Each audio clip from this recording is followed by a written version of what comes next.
আসসালামু আলাইকুম। দেশ অথবা দেশের বাইরে যে যেখান থেকে শুনছেন, আশা করছি সকলে ভালো আছেন ও নিরাপদে আছেন।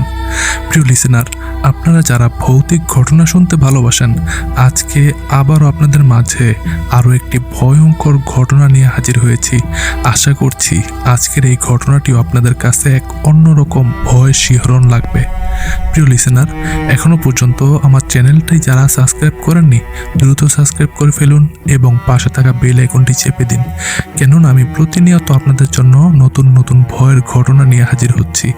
প্রিয় লিসেনার, চ্যানেলের ঘটনাগুলো ভালো লাগলে অবশ্যই ভিডিওটিতে একটি লাইক দিবেন এবং কমেন্টের মাধ্যমে জানাতে ভুলবেন না ঘটনাটি কেমন লাগলো, আর কে কোথা থেকে শুনছেন এটিও জানাতে পারেন। আর কথা বাড়াবো না, ঘটনায় নিয়ে যাব। চলুন ঘটনা শুরু করি। আজকের এই ঘটনাটি যেভাবে লেখা আছে আমি ঠিক সেভাবেই পড়ে শোনানোর চেষ্টা করছি ইনশাল্লাহ। আসসালামু আলাইকুম লিসেনার, আমার নাম আলামিন আর আমার বাড়ি মুন্সিগঞ্জ জেলার গজারিয়া উপজেলায়। আজকের এই ঘটনাটি আমার পাঠানো প্রথম ঘটনা এই চ্যানেলে, আর আজকের এই ঘটনাটি আমি শুনেছি একজন ট্রাক ড্রাইভারের কাছে।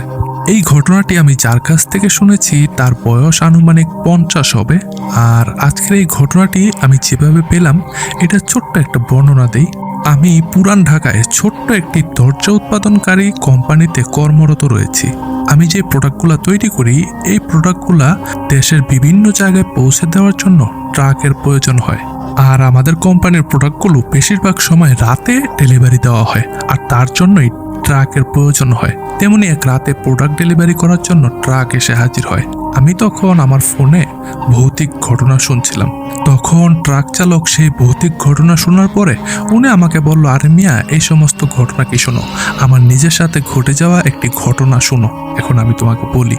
আর ঠিক এরপরই উনি এই ঘটনাটি আমাকে বললেন। যদিও বা উনি একজন ট্রাক ড্রাইভার, কিন্তু এই ঘটনাটি ট্রাকের সঙ্গে কোনো সংযুক্ত নেই। আমি ঘটনাটি ট্রাক ড্রাইভার যেভাবে বলেছে ঠিক সেভাবেই লেখার চেষ্টা করছি। ঘটনাটি ঘটেছে নেত্রকোনা জেলার বারহাট্টা উপজেলার কোনো একটি গ্রামে। ঘটনাটির সময়কাল 1997 সালের বর্ষাকালে। সেই সময় আমার বয়স 24 কি 25 বছর হবে। ঘটনাটি আমার আর আমার চাচাতো ভাইয়ের সাথে ঘটে। আমার নাম আলালউদ্দিন এবং আমার চাচাতো ভাইয়ের নাম জালালউদ্দিন। আমাদের দুই ভাইয়ের নাম আমাদের দাদি রেখেছিলেন। গ্রামের মানুষজন আমাদেরকে আলাল আর জালাল বলে ডাকতো। আমার চাচাতো ভাই আমার থেকে 3 কি 4 মাসের ছোট হবে। আমরা দুজন প্রায় সবসময় একই সাথে থাকতাম, একই সাথে খেলাধুলা করতাম, একই সাথে স্কুলে যেতাম, এবং কি রাতে আমরা দুই ভাই একই সাথে ঘুমাতাম।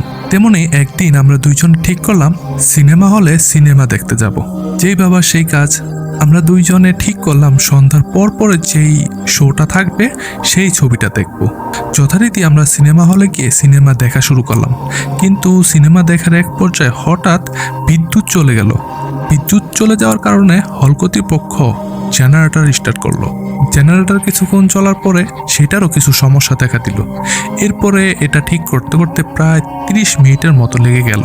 এরপরে যখন জেনারেটর ঠিক হলো, বাকি ছবি দেখতে দেখতে প্রায় রাত 10টা কি 10:30 বেজে গেল। এরপরে আমরা ছবি দেখা শেষ করে সিনেমা হল থেকে বের হলাম। সিনেমা হল থেকে বের হতে দেখলাম ঝিরঝির বৃষ্টি পড়ছে। আমরা আমাদের সাথে তখন ছাতা নিয়ে আসিনি, কারণ যখন আমরা সিনেমা হলের দিকে আসি তখন আকাশে কোনো মেঘ ছিল না, আর আমরা ভাবতেও পারিনি বৃষ্টি হবে, তাই আমরা ছাতা নিয়ে আসিনি। এই সিনেমা হলের এখান থেকে আমাদের বাড়ি প্রায় 4 কিলোমিটার দূরে হবে। যদিও বা ঝিরঝির বৃষ্টি হচ্ছে, তারপরও আমরা বাড়িতে যেতে যেতে একদম ভিজে যাব। এই কারণে আমরা কিছুটা সময় সিনেমা হলের নিচে অপেক্ষা করতে লাগলাম যে যদি বৃষ্টিটা কিছুটা কমে তাহলে আমরা বাড়ির দিকে রওনা করব। কারণ এখান থেকে আমাদের বাড়িতে যেতে হলে হাঁটা ছাড়া কোনো উপায় ছিল না। এর কিছুক্ষণ পরে বৃষ্টিটা কিছুটা কমে এলো। তখন আমি আর আমার ভাই চিন্তা করলাম, এখন তো বৃষ্টিটা কিছুটা কমে এসেছে, এখন বাড়ির দিকে রওনা দেওয়া যায়। এর মাঝে কিন্তু রাত অনেক হয়ে গেছে, প্রায় 11টার কাছাকাছি বেজে গেছে। আমরা যদি আরো বৃষ্টি থামার অপেক্ষায় করি তাহলে মনে হয় না আজকে আমরা বাড়িতে যেতে পারবো। ততক্ষণে সিনেমা হলের আশেপাশে সব দোকানগুলা বন্ধ হয়ে গেছে, রাস্তাঘাটও একদম শুনশান হয়ে এসেছে। শুধু সিনেমা হলের পাশে একটি দোকান খোলা ছিল। আমরা তখন সেই দোকান থেকে সিগারেট আর ম্যাচ কিনে নিলাম। এরপরে দুই ভাই 2টা সিগারেট জ্বালিয়ে বাড়ির দিকে রওনা শুরু করলাম। তখন হালকা গুড়ি গুড়ি বৃষ্টি হচ্ছিল, আর এই বৃষ্টির কারণে রাস্তায় মানুষ তো ভালো কথা, কোনো কুকুর বিড়ালও দেখতে পেলাম না। একদম শুনশান নীরবতা। মাঝে মাঝে আকাশ থেকে বিদ্যুৎ চমকানির আলোতে চারপাশ একদম আলোকিত হয়ে যাচ্ছিল, আর আশেপাশে হালকা বাতাস বইছে। আর সেই সময়কার রাস্তাঘাটও বেশি একটা ভালো ছিল না। মাটির কর্দমাক্ত রাস্তায় ছোট ছোট গর্ত হয়ে আছে, আর সেই গর্তে বৃষ্টির পানি জমে আছে। পুরো রাস্তাটা বৃষ্টির এই পানিতে কাদা আর পিচ্ছিল হয়ে আছে। এই কর্দ মাখা রাস্তায় হাঁটতে আমাদের খুবই কষ্ট হচ্ছিল। সিনেমা হল থেকে আমাদের বাড়ি প্রায় 4 কিলোমিটার, আর এই 4 কিলোমিটারের মধ্যে প্রায় 3 কিলোমিটার রাস্তায় বিলের মাঝখান দিয়ে আড়াআড়ি ভাবে যেতে হবে। আর বিলের এই 3 কিলোমিটার রাস্তার মাঝে রাস্তার আশেপাশে কোনো বাড়িঘর নেই। আর এই রাস্তার মাঝেই ছোট ছোট 2টা ব্রিজ পড়ে। যদিও একটা ব্রিজ একটু বড়, তার দৈর্ঘ্য প্রায় আনুমানিক 200 ফিট হবে, আরেকটা ব্রিজের আনুমানিক দৈর্ঘ্য 50 কি 60 ফিট হবে। আর আমাদের যাওয়ার রাস্তায় আগে সেই বড় ব্রিজটা পড়বে। বড় ব্রিজটার এক মাথায় একটা হিজল গাছ, আরেক মাথায় একটি তাল গাছ। এই ব্রিজটাতে মাঝে মাঝেই কিছু ভৌতিক ঘটনার কথা শুনতে পাওয়া যায়। আমরাও কিছু ঘটনা শুনেছি। যাই হোক, আমরা 2 ভাই বাড়ির রাস্তায় হাঁটতে লাগলাম। হাঁটতে হাঁটতে একটা পর্যায়ে সেই ব্রিজের কাছে চলে এলাম। সময়টা তখন বর্ষাকাল হওয়াতে বিলে তখন প্রচুর পানি। পানিতে রাস্তা একদম ছুঁই ছুঁই হয়ে আছে। আর এই বর্ষার সময় কিন্তু কোনো উঁচু রাস্তায় বা ঢিবিতে বিষাক্ত সাপ বা ব্যাঙ, পোকামাকড় সেই উঁচু স্থানে এসে আশ্রয় নেয়। আর এই কারণে আমরা সাপের ভয়ে আমাদের হাতে 2টা মোটা মোটা লাঠি নিলাম। সামনে যদি কোনো সাপ কূপ পড়ে তাহলে যেন ওই লাঠি দিয়ে আমরা তা তাড়াতে পারি। আমরা 2 ভাই গ্রামের রাস্তা দিয়ে হাঁটছি, আর হাঁটতে হাঁটতে ব্রিজের একদম কাছাকাছি চলে এলাম। তখনও আমরা ব্রিজের একদম উপরে উঠিনি। একটু দূর থেকেই আমরা 2জনেই একটা জিনিস খেয়াল করে দেখলাম। আমরা বিদ্যুৎ চমকানোর আলোয় দেখলাম ব্রিজের উপরে কালো 2টা কিছু দাঁড়িয়ে আছে। যদিও বা আকাশটা মেঘলাচ্ছন্ন, কিন্তু একদম ঘুটঘুটে অন্ধকার ছিল না। আর চারদিকে পরিষ্কার ছলছলে পানি ছিল। চারপাশ এমনিতেই আবছা আবছা বোঝা যাচ্ছিল, যদিও বা একদম স্পষ্ট বোঝা যাচ্ছিল না। তারপরও আকাশের বিদ্যুৎ চমকানোর আলোতেই আমরা এই জিনিসটা লক্ষ্য করলাম। এই জিনিস 2টা দেখে আমাদের ভিতরে কিছুটা ভয় ধরে গেল। আর আমি আমার ভাইকে তখন বললাম, এত রাতে ব্রিজের উপরে ওই 2টা কে দাঁড়িয়ে আছে? আর দেখে তো মানুষ বলে মনে হচ্ছে না। জিনিস 2টা দেখতে বেশ লম্বা, কম করেও তাদের উচ্চতা প্রায় 10 ফুট হবে।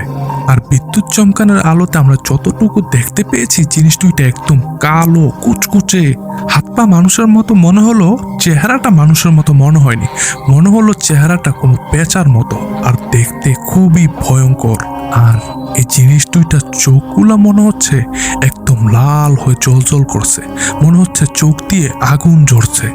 এইসব দেখে আমরা খুবই ভয় পেয়ে গেলাম। ভয় পেলেও আমাদের তখন পিছনে ফিরে যাওয়ার কোনো উপায় ছিল না, কারণ কাদা আর পিচ্ছিল রাস্তা দিয়ে এতটা পথ হেঁটে আসতে খুবই কষ্ট হয়েছে। তখন আমরা একজন আরেকজনকে বললাম, আমাদের কাছে তো সিগারেট আর ম্যাচ আছে। শুনেছি আগুন কাছে থাকলে খারাপ কোনো জিনিস কাছাকাছি আসতে পারে না।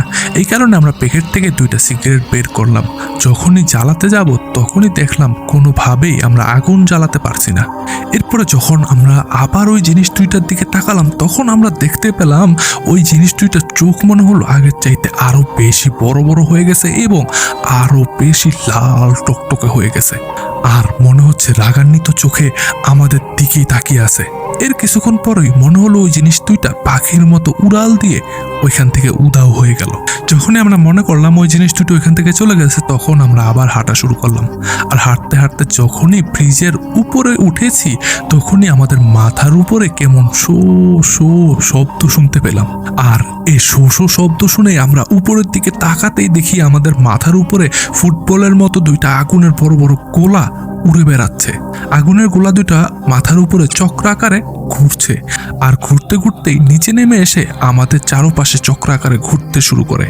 এই জিনিস 2টা যখন আমাদের আগে পিছনে ঘুরতে শুরু করলো, তখন এই জিনিস 2টা জোনাকি পোকার আলোর মতো জ্বলতে নিভতে শুরু করলো। আর ঠিক সেই সাথে দূর থেকে শিয়াল ও কুকুরের করুণ ডাক শুনতে পেলাম। সেই মুহূর্তে শিয়াল ও কুকুরের ডাক শুনতে মনে হচ্ছিল বেশ ভয়ঙ্কর। সেই মুহূর্তে আমাদের ভয়ে কলিজা একদম শুকিয়ে গেল। আর এই সমস্ত দৃশ্য দেখে আমরা দুই ভাই মিলেই জোরে জোরে দোয়া পড়তে শুরু করলাম, কিন্তু কোনো কিছুতেই যেন কোনো কিছু হচ্ছে না। এগুলো যেন কোনো কিছুতেই আমাদের কাছ থেকে সরছে না। এরপরে আমরা দুইজনে মিলে সিদ্ধান্ত নিলাম সামনের দিকে দৌড় দেব, যেই দিকে আমাদের বাড়ি ঠিক সেই দিকে। আর সামনে যদি ওই আগুনের গোলা দুইটা আসে তাহলে আমাদের হাতের লাঠি দিয়ে ওই দুইটাকে আঘাত করব। যেমন চিন্তা তেমন কাজ, আমরা বাড়ির দিকে দৌড় শুরু করলাম। এরপরে যখন আমরা সামনে এগিয়ে এসি তখন দেখি আগুনের গোল্লা দুইটা আমাদের সামনে। তখনই আমরা হাতের লাঠি দিয়ে সজোরে আঘাত করতে শুরু করলাম। আর আমরা যখন হাতে থাকা লাঠিটা দিয়ে ওইগুলাকে আঘাত করতে শুরু করলাম তখন লাঠিগুলোর মধ্যে দাউ দাউ করে আগুন জ্বলতে শুরু করলো। তখন আমরা লাঠি দুইটা হাত থেকে ফেলে আল্লাহর নাম নিতে নিতে দোয়া পড়তে পড়তে বাড়ির দিকে দৌড় লাগালাম। আর ঠিক তখন পিছন থেকে ভয়ঙ্কর গর্জন শুনতে পেলাম। আর এই গর্জন শুনে মনে হলো ওইগুলা ঠিক আমাদের ঘাড়ের কাছেই অবস্থিত। কিন্তু আমরা পিছনের দিকে ঘুরে তাকালাম না, আমরা দৌড়াতে দৌড়াতে সামনে থাকা ব্রিজটাও ক্রস করলাম। আর ঠিক সেখান থেকে অল্প কিছুটা দূরে আশেপাশে বাড়িঘর ছিল। আর আমরা সেখান থেকে দৌড়ে গিয়ে এক বাড়ির ভিতরে ঢুকে চিৎকার শুরু করলাম। আমাদের চিৎকার শুনে বাড়ি থেকে মানুষজন বের হয়ে আমাদেরকে জিজ্ঞেস করলো কি হয়েছে। তখন আমরা বললাম কিছু একটা দেখে আমরা ভয় পাইছি। তখন আমরা ওই রাতে আর আমাদের বাড়িতে গেলাম না। ওই বাড়ির মানুষজন আমাদের পরিচিতই ছিল, এই কারণে ওনারাই আমাদেরকে আলাদা একটি ঘরে থাকতে দিলেন। রাতে আমরা যখন ওই ঘরে দুই ভাই একসাথে শুয়ে আছি তখন বাহির থেকে শিয়াল, কুকুর, বিড়ালের করুণ ডাকের শব্দ শুনতে পাচ্ছি। আর সেই সাথে শো শো করে শব্দ। বাহিরে যে ঠিক কি হচ্ছে এইটা দেখার জন্য কোনো সাহসই আমাদের ছিল না। আমরা ওই দিন সারা রাত দুই ভাই না ঘুমিয়েই কাটিয়ে দিলাম। এরপর আমরা সকালবেলা বাড়িতে পৌঁছে আমাদের মা বাবাকে সমস্ত ঘটনা খুলে বললাম। তারা সবকিছু শুনে স্থানীয় মসজিদের ইমাম সাহেবের কাছে আমাদেরকে নিয়ে গেলেন। ইমাম সাহেব সব শোনার পরে আমাদেরকে ঝাড়ফুঁক করলেন এবং পানি পড়া দিলেন। কিন্তু এই পানি পড়া আর ঝাড়ফুঁকে কোনো কাজই হলো না। আমরা প্রায় প্রতি রাতেই স্বপ্ন দেখতাম সেই দুইটা আগুনের গোলা আমাদের শরীরের উপরে বসে আছে। আর সেই সাথে দুইটা মানুষ আকৃতির কিন্তু পেঁচার মতো দেখতে এমন দুইটা অবয়ব আমাদেরকে ধাওয়া করছে। আমরা দুই ভাই প্রায় একই রকম স্বপ্ন দেখতে শুরু করলাম। একটা পর্যায়ে এমন হলো আমরা যখন এগুলো দেখে ঘুম ভেঙে যেত তখন ঘুম ভেঙে দেখতে পেতাম আমাদের সামনেই ঘরের ভিতরে সেই অবয়ব দুইটা দাঁড়িয়ে আছে। তাদের সমস্ত শরীর মানুষের মতো কিন্তু চেহারাটা পেঁচার মতো, আর চোখ দুইটা আগুনের গোলার মতো দাউ দাউ করে জ্বলছে। এগুলো দেখে যখন আমরা চিৎকার করতাম তখন ওই জিনিস দুইটা বাতাসে ধোঁয়ার মতো মিলিয়ে যেত। দিন যত যাচ্ছিল আমাদের পরিস্থিতি তত খারাপ হচ্ছিল। আমরা ঠিক মতো খেতে পারতাম না, ঘুমাতে পারতাম না, আমাদের শরীরের অবস্থা একদম শুকিয়ে গিয়েছিল। আমাদের এই পরিস্থিতি দেখে আমাদের পরিবার স্থানীয় একটি মাদ্রাসার বড় হুজুরের কাছে নিয়ে গেলেন। বড় হুজুর তার সাথে থাকা কিছু জিনের মাধ্যমে ওই অবয়বগুলোর খোঁজ খবর নেন।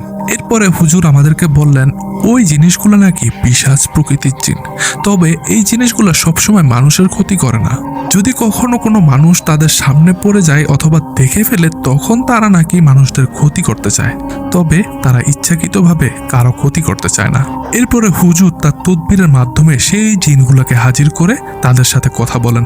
ওই জিনগুলো হাজির হয়ে হুজুরের কাছে বলেন আমরা ওই ব্রিজেই থাকি। প্রায় রাত্রেই আমরা ওই ব্রিজে এসে বিশ্রাম নেই, কিন্তু ওই দিন ওরা আমাদেরকে ডিস্টার্ব করছে এবং কি আমাদের শরীরে আঘাত পর্যন্ত করছে। আর এই কারণে আমরা সহজে ওদেরকে ছাড়বো না, আমরা ওদেরকে ক্ষতি করেই ছাড়বো। হুজুর তখন সেই জিনিসগুলোর উদ্দেশ্যে বলল এই ছেলে পেলেগুলো তো ইচ্ছা করে তোদের কোনো ক্ষতি করেনি, আর তাছাড়া তোরাও তো ওদেরকে ভয় দেখিয়েছিস, এই কারণে ভয়ে তোদেরকে আঘাত করছে। তখন সে পিছাচ দুইটা বলে আচ্ছা তাইলে ওরা এত রাত ওইখানে কেন গেল? এত রাত ওইখানে তো কোনো ভালো ছেলে পেলে যাওয়ার কথা না। যদি ওরা এত রাত ওইখানে না যেত তাহলে কি আর আমরা ওকে ভয় দেখাইতাম? আমরা আমাদের মতো থাকতাম, ওদেরকেও ভয় দেখাতাম না ওরা না গেলে। তখন হুজুর বলল তোরা যে ওইখানে থাকিস এই কথা কি ওরা জানে? ওরা যদি এই কথা জানতো তাহলে কি ওরা কখনো ওই জায়গায় যেত? এখন যেহেতু ওরা জেনে গেছে তোরা ওইখানে থাকিস, এরপর থেকে ওরা আর কখনো সেই ব্রিজের কাছে যাবে না। এরপরে আমরা শুনলাম সেই পিশাচগুলোর সাথে হুজুর অনেক তর্ক বিতর্ক করছে। শেষমেশ আমরা শুনতে পেলাম যে ওই ব্রিজের কাছে না যাওয়া শর্তেই ওই পিশাচগুলো আমাদেরকে ছেড়ে চলে যাবে। এরপরে সেই কথাই হলো, আমরা আর কখনো ব্রিজের কাছে যাব না। আর পিশাচগুলো কথা দিল যে আমাদের পিছু ছেড়ে দেবে। তবে ওই পিশাচগুলা আরেকটা শর্ত রাখলো, একদমে কিনা 4টি বড় বড় ইলিশ মাছ, 2টি কালো রঙের খাসি আর 4টি কালো রঙের মোরগ একদমে কিনে সেই ব্রিজের কাছে রেখে দিতে হবে। আর ওদেরকে আঘাত করার প্রতিশোধ হিসাবে আমাদের শরীরের ছোট কোনো অংশ ওরা কেটে দেবে, তবে বড় ধরনের কোনো ক্ষতি করবে না। আর যদি আমাদের শরীরে কোনো ছোটখাটো ক্ষতিও তারা না করে, তাহলে নাকি তাদের গোত্রের যে বাসিন্দারা আছে তারা নাকি তাদেরকে নিয়ে বিদ্রুপ করবে যে তোরা মানুষের হাতে মার খেয়েছিস। আর সুযোগ পেলে এই পিশাচ দুইটার পক্ষ নিয়ে অন্য কোনো পিশাচ এসে আমাদেরকে বড় ধরনের কোনো ক্ষতি করতে পারে। মানুষের হাতে মার খাবে এই বিষয়টা নাকি জিনেরা কখনোই মানতে পারে না। এইসব কথা হুজুর শুনেও তাদেরকে বলে ওদের যেন কোনো বড় ধরনের ক্ষতি না হয়, খবরদার। এরপরে জিন দুইটা বলে যে না, বড় ধরনের ক্ষতি করবে না, তবে ওদের দুইজনকেই সেই ব্রিজের কাছে গিয়ে আমাদের চাওয়া মোতাবেক জিনিস রেখে আসতে হবে আর সেখানে গিয়ে মাপ চাইতে হবে। অন্য কেউ গিয়ে যদি সেখানে রেখে আসার মাপ চেয়ে আসে তাহলে হবে না, ওদেরকেই যেতে হবে। হুজুর তখন তাদেরকে বলে যে তারা মাছ আর মুরগ দেবে, কিন্তু খাসি তো দিতে পারবে না, গরিব মানুষ। কিন্তু হুজুরের কথা তারা তো কিছুতেই মানতে চায় না, তারা বলে খাসি তাদের দিতেই হবে। এরপরে হুজুর তাদের সাথে আবারও অনেক কথাবার্তা বলতে থাকে। এরপরে তারা একটা খাসি নিতে রাজি হয়। এরপরে পিশাচদের কথা মতো আমরা একদমে মাছ, মোরগ আর খাসি কিনে এক রাতে আমরা সেই ব্রিজের কাছে যাই। আর যাওয়ার সময় হুজুর আমাদেরকে তেল পোড়া দিয়েছিল, সেই তেল পোড়া আমরা আমাদের শরীরে মেখে নেই। হুজুর আমাদেরকে বলে দিয়েছিলেন যা কিছুই ঘটুক না কেন আমরা যেন কোনোভাবে পিছনের দিকে ঘুরে না তাকাই। এরপরে আমরা যখন ব্রিজের কাছে যাই তখন আমরা ব্রিজের উপরে গুমোট কালো অন্ধকারের মতো জমাট বাঁধা কিছু একটা দেখতে পাই। এরপরে আমরা দেরি না করে ব্রিজের উপরে মাছ, মোরগ আর খাসি দিয়ে আমরা বলি আমাদেরকে ক্ষমা করে দেন, আমরা আপনাদেরকে চিনতে পারিনি, ভয় পেয়ে আপনাদের শরীরে আমরা আঘাত করে ফেলেছি, আমাদেরকে ক্ষমা করে দিন। এই কথা বলেই এগুলো ওইখানে রেখে উল্টো দিক ঘুরে এক দূরে বাড়িতে চলে আসি। আমরা যখন দৌড়াচ্ছিলাম তখন আমাদের পিছনে অনেক ধরনের ভয়ঙ্কর শব্দ আমরা শুনতে পেয়েছিলাম, কিন্তু আমরা পিছনের দিকে ঘুরে তাকাইনি। এরপরের দিন সকালবেলা যখন আমরা ঘুম থেকে উঠি তখন আমরা অবাক করা একটা জিনিস দেখতে পাই। আমাদের দুই ভাইয়েরই ডান পায়ের কনিষ্ঠ আঙ্গুলের মাথা কিছুটা করে কাটা। কখন যে আমাদের পায়ের আঙ্গুল কেটে নিয়ে গেছে আমরা টেরই পাইনি। আর তার চাইতে বড় আশ্চর্যের ব্যাপার এই যে আমাদের পায়ের আঙ্গুল কেটে নিয়ে গেছে, আমাদের পায়ে কিন্তু একটু ব্যথা নেই আর একটু রক্তপাত ঘটেনি। এরপর থেকে আর কখনোই আমাদের সাথে আর কিছুই ঘটেনি। এরপরে সেই 1997 সাল থেকে এখনো পর্যন্ত আমরা আর কখনো সেই ব্রিজের কাছাকাছি অবধি যাইনি, আমরা অন্য রাস্তা দিয়ে ঘুরে বাড়িতে যেতাম। এটিই ছিল ঘটনা। ঘটনাটি ভালো লাগলে অবশ্যই পড়ে শোনাবেন। অসংখ্য ধন্যবাদ আলামিন ভাই, আপনাকে চমৎকার একটি ঘটনা আমাদের মাঝে শেয়ার করেছেন। তো প্রিয় লিসেনার, কেমন লাগলো ঘটনাটি আপনাদের কাছে? অবশ্যই কমেন্টের মাধ্যমে জানাতে ভুলবেন না। আর আপনার কাছেও কি এমন কোনো ভৌতিক কাহিনী আছে অথবা আপনার আশেপাশে কারোর সাথে ঘটে যাওয়া কোনো ঘটনা থাকলে এখনই আমার সাথে শেয়ার করতে পারেন, লিখে অথবা রেকর্ড করে horrorbanglatales@gmail.com এই ইমেল ঠিকানায় অথবা আমার হোয়াটসঅ্যাপ নাম্বারে। আমার হোয়াটসঅ্যাপ নাম্বারটি নিচে ডেসক্রিপশন বক্সে দিয়ে দেওয়া আছে। প্রিয় লিসেনার, আমাদের একটি ফেসবুক গ্রুপ আছে, চাইলে সেখানে জয়েন হয়ে আপনারা কী ধরনের ঘটনা শুনতে চান এটা পোস্ট আকারে বলতে পারেন, অথবা ঘটনাগুলো কেমন লাগছে সে রিভিউ দিতে পারেন। আর আজকের ঘটনাটি ভালো লাগলে অবশ্যই ভিডিওটিতে একটি লাইক করে চ্যানেলটিকে সাবস্ক্রাইব করে দিবেন। আর কমেন্টের মাধ্যমে জানাতে ভুলবেন না কে কোথা থেকে শুনছেন। তো প্রিয় লিসেনার, আজ আর কথা বাড়াবো না, আজকের মতো বিদায় নিচ্ছি। সকলেই ভালো থাকুন, নিরাপদে থাকুন, আর হ্যাঁ, অবশ্যই হরর বাংলা টেলসের সাথেই থাকুন। আল্লাহ হাফেজ।